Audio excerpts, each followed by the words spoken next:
ಕರೂರು ಕಾಲ್ತುಳಿತದಲ್ಲಿ ಮೃತಪಟ್ಟವರ ಕುಟುಂಬಕ್ಕೆ big relief ಸಿಗ್ತಾ ಇದೆ. ಅಂದ್ರೆ ಮದ್ರಾಸ್ ಕೋರ್ಟ್ ತಡೆಯನ್ನ ಸುಪ್ರೀಂ ಕೋರ್ಟ್ ಈಗ ತೆರವುಗೊಳಿಸ್ತಾ ಇದೆ. ಮೃತರ ಕುಟುಂಬಗಳಿಗೆ ಉದ್ಯೋಗವನ್ನ ಘೋಷಿಸಿದ್ರು ವಿಜಯ್.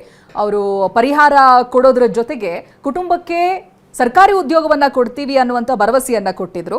ಬಟ್ ಮದ್ರಾಸ್ ಹೈಕೋರ್ಟ್ ನಲ್ಲಿ ಅದಕ್ಕೆ ಹಿನ್ನಡೆಯಾಗಿತ್ತು. ಅವರ ಕ್ವಾಲಿಫಿಕೇಶನ್ ನೋಡ್ಕೋಬೇಕು, ಅವರ ಎಜುಕೇಶನ್ ಏನಿದೆ ಇದೆಲ್ಲವನ್ನು ನೋಡದೆ ಹೇಗೆ ಸರ್ಕಾರಿ ಉದ್ಯೋಗ ಕೊಡ್ತೀವಿ ಅಂತ ಭರವಸೆ ಕೊಡೋದಕ್ಕಾಗುತ್ತೆ ಅಂತ ಪ್ರಶ್ನಿಸಿದ್ರು. ಆದ್ರೆ ಇದೀಗ ವಿಜಯ್ ಸರ್ಕಾರದ ಆದೇಶಕ್ಕೆ ತಡೆ ನೀಡಿದಂತ ಹೈಕೋರ್ಟ್ ಸಂತ್ರಸ್ತ ಕುಟುಂಬಗಳಿಗೆ ಉದ್ಯೋಗ ಯಾಕೆ ಕೊಡಬಾರದು ಅಂತ ಕೇಳಿತ್ತು.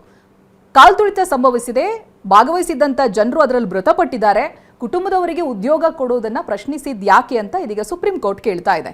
ಮೃತಪಟ್ಟವರ ಮಗ ಅಥವಾ ಮಗಳಿಗೆ ಕೆಲಸ ಕೊಟ್ರೆ ತಪ್ಪೇನು ಅಂತ ಜೆ.ಬಿ. ಪರ್ದಿವಾಲಾ, ಕೆ. ವಿನೋದ್ ಚಂದ್ರನ್ ಪೀಠ ಅಭಿಪ್ರಾಯಪಟ್ಟಿದೆ. ಕರೂರು ಕಾಲ್ತುಳಿತದಲ್ಲಿ ಮೃತಪಟ್ಟವರ ಕುಟುಂಬಕ್ಕೆ ಬಿಗ್ ರಿಲೀಫ್ ಸಿಗ್ತಾ ಇದೆ. ಅಂದ್ರೆ ಮದ್ರಾಸ್ ಕೋರ್ಟ್ ತಡೆಯನ್ನ ಸುಪ್ರೀಂ ಕೋರ್ಟ್ ಈಗ ತೆರವುಗೊಳಿಸ್ತಾ ಇದೆ. ಮೃತರ ಕುಟುಂಬಗಳಿಗೆ ಉದ್ಯೋಗವನ್ನ ಘೋಷಿಸಿದ್ರು ವಿಜಯ್. ಅವರು ಪರಿಹಾರ ಕೊಡೋದ್ರ ಜೊತೆಗೆ ಕುಟುಂಬಕ್ಕೆ ಸರ್ಕಾರಿ ಉದ್ಯೋಗವನ್ನ ಕೊಡ್ತೀವಿ ಅನ್ನುವಂತ ಭರವಸೆಯನ್ನ ಕೊಟ್ಟಿದ್ರು. ಬಟ್ ಮದ್ರಾಸ್ ಹೈಕೋರ್ಟ್ ನಲ್ಲಿ ಅದಕ್ಕೆ ಹಿನ್ನಡೆಯಾಗಿತ್ತು. ಅವರ ಕ್ವಾಲಿಫಿಕೇಶನ್ ನೋಡ್ಕೋಬೇಕು, ಅವರ ಎಜುಕೇಶನ್ ಏನಿದೆ ಇದೆಲ್ಲವನ್ನು ನೋಡದೆ ಹೇಗೆ ಸರ್ಕಾರಿ ಉದ್ಯೋಗ ಕೊಡ್ತೀವಿ ಅಂತ ಭರವಸೆ ಕೊಡೋದಕ್ಕಾಗುತ್ತೆ ಅಂತ ಪ್ರಶ್ನಿಸಿದ್ರು.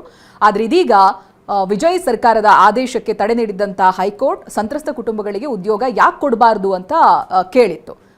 ಕಾಲ್ತುಳಿತ ಸಂಭವಿಸಿದೆ, ಭಾಗವಹಿಸಿದ್ದಂತ ಜನರು ಅದರಲ್ಲಿ ಮೃತಪಟ್ಟಿದ್ದಾರೆ. ಕುಟುಂಬದವರಿಗೆ ಉದ್ಯೋಗ ಕೊಡುವುದನ್ನ ಪ್ರಶ್ನಿಸಿದ್ ಯಾಕೆ ಅಂತ ಇದೀಗ ಸುಪ್ರೀಂ ಕೋರ್ಟ್ ಕೇಳ್ತಾ ಇದೆ. ಮೃತಪಟ್ಟವರ ಮಗ ಅಥವಾ ಮಗಳಿಗೆ ಕೆಲಸ ಕೊಟ್ರೆ ತಪ್ಪೇನು ಅಂತ ಜೆ.ಬಿ. ಪರ್ದಿವಾಲಾ, ಕೆ. ವಿನೋದ್ ಚಂದ್ರನ್ ಪೀಠ ಅಭಿಪ್ರಾಯಪಟ್ಟಿದೆ.